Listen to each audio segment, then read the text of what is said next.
بسم اللہ الرحمن الرحیم۔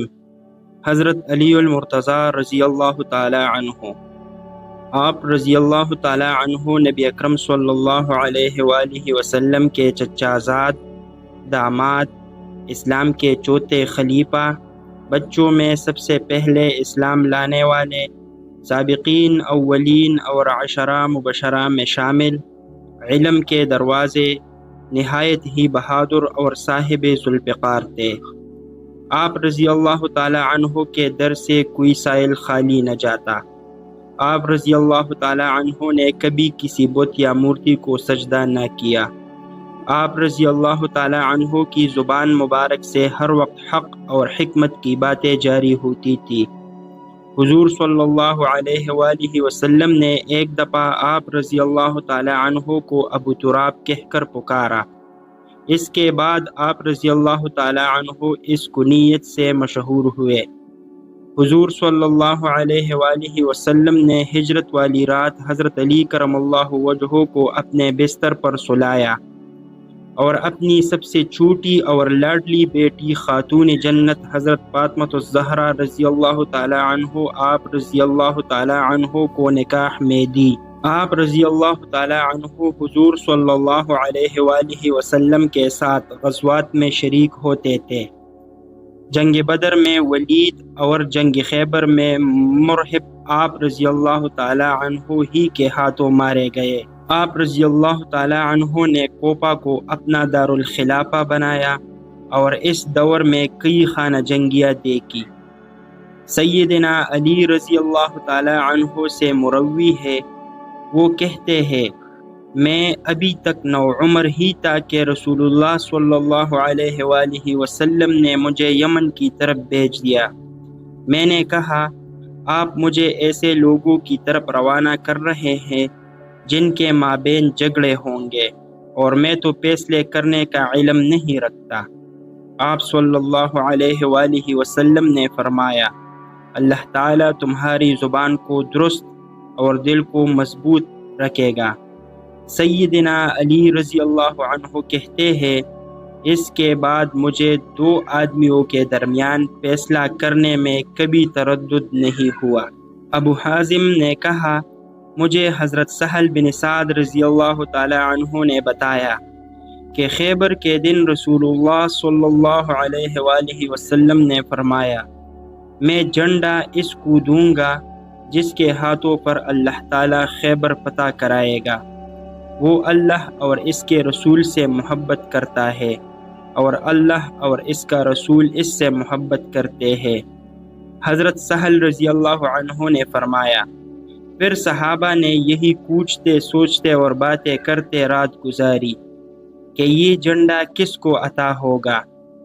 جب صبح ہوئی تو سویرے سویرے تمام لوگ رسول اللہ صلی اللہ علیہ وآلہ وسلم کے سامنے پہنچ گئے۔ ہر کسی کو یہ امید تھی کہ جھنڈا اسے ملے گا۔ رسول اللہ صلی اللہ علیہ وآلہ وسلم نے فرمایا علی بن ابی طالب کہا ہے۔ لوگوں نے عرض کی اللہ کے رسول صلی اللہ علیہ وآلہ وسلم وہ آنکھوں کے مرض میں مبتلا ہے۔ آپ صلی اللہ علیہ وآلہ وسلم نے فرمایا اسے لانے کے لیے کسی کو بھیجو۔ انہیں لایا گیا تو آپ صلی اللہ علیہ وآلہ وسلم نے ان کی آنکھوں میں اپنا لعاب دہن لگایا اور ان کے لیے دعا کی تو وہ اس طرح ٹھیک ہو گئے جیسے انہیں بیماری تھی ہی نہیں۔ آپ صلی اللہ علیہ وآلہ وسلم نے ان کو جھنڈا عطا کیا۔ حضرت علی رضی اللہ تعالی عنہ نے کہا اللہ کے رسول کیا میں اس وقت تک ان سے جنگ کروں جب تک وہ ہم جیسے مسلمان نہ ہو جائے؟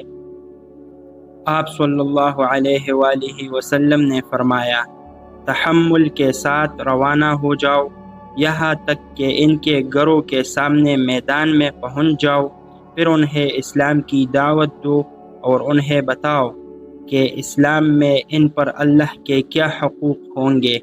اللہ کی قسم اللہ ایک انسان کو بھی تمہاری وجہ سے ہدایت عطا کر دے تو یہ تمہارے لیے اس سے زیادہ اچھا ہوگا کہ دنیا کا بہترین مال سرخ خون تمہیں مل جائے۔ نبی اکرم صلی اللہ علیہ وآلہ وسلم نے فرمایا، جس کا میں مولا ہوں علی بھی اس کے مولا ہے۔ اکثر علماء نے مولا کے معنی دوست لکھی ہے۔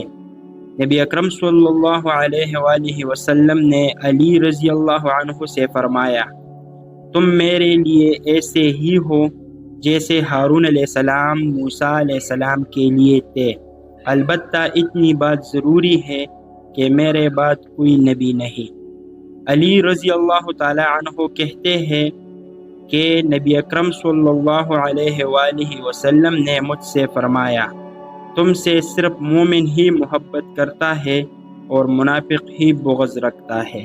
حضرت علی کرم اللہ وجہہ کی خدمت میں ایک عربی عورت اور اس کی باندی حاضر ہوئی، تو آپ رضی اللہ تعالی عنہ نے ہر ایک کو برابر طور پر غلہ کی ایک مقدار اور 40 درہم دیے۔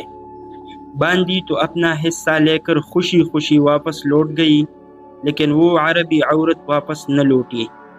اس نے تعجب کرتے ہوئے کہا، اے امیر المؤمنین، آپ رضی اللہ تعالی عنہ نے مجھے اتنا ہی دیا جتنا اس باندی کو، جبکہ میں عربی ہوں اور وہ ایک باندی۔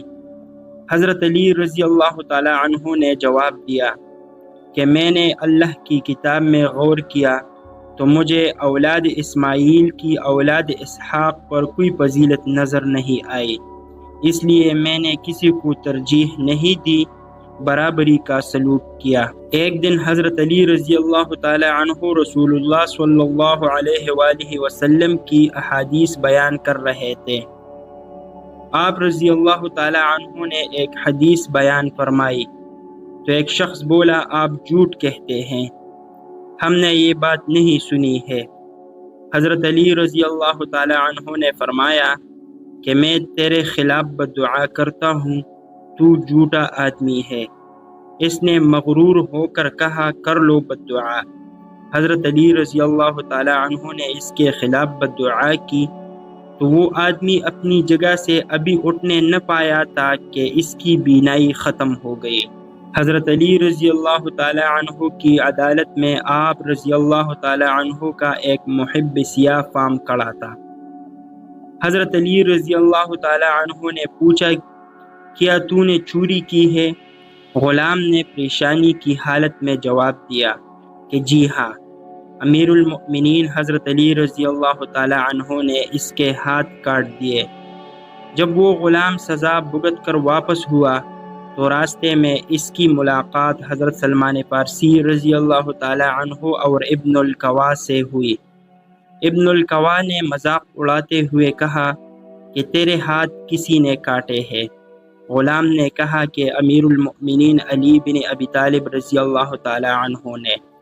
ابن القوا نے طنز کرتے ہوئے کہا کہ انہوں نے تو آپ کے ہاتھ کاٹ دیے اور تو لگا ہے ان سے محبت کرنے اور ان کی تعریفیں کرتا رہتا ہے۔ غلام نے پر اعتماد ہو کر کہا، میں ان سے کیوں نہ محبت کروں اور ان کے گن گاؤں، انہوں نے میرے ہاتھ صحیح وجہ سے کاٹے اور مجھے دوزخ سے نجات دلائی۔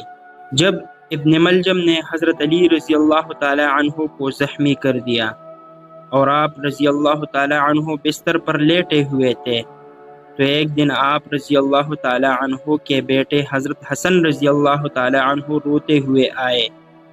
حضرت علی رضی اللہ تعالی عنہ نے ان سے فرمایا، اے میرے بیٹے، مجھ سے 4 پھر مزید 4 باتیں یاد رکھو۔ حضرت حسن رضی اللہ تعالی عنہ نے کہا کہ ابا جان، پہلی 4 باتیں کون سی ہے؟ حضرت علی رضی اللہ تعالی عنہ نے فرمایا، سب سے بڑی دولت عقل کی دولت ہے، سب سے بڑا فقر حماقت ہے، سب سے بڑی وحشت خود پسندی ہے اور سب سے اچھی صفت خوش اخلاقی ہے۔ حضرت حسن رضی اللہ تعالی عنہ نے کہا کہ دوسری 4 باتیں کون سی ہے؟ آپ رضی اللہ تعالی عنہ نے فرمایا، احمق آدمی کی صحبت سے بچتے رہنا، کیونکہ وہ تجھے نفع پہنچانا چاہے گا مگر نقصان پہنچا دے گا، اور جھوٹے شخص سے کبھی دوستی نہ کرنا، کیونکہ وہ دور کو تیرے قریب اور قریب کو دور کر دے گا۔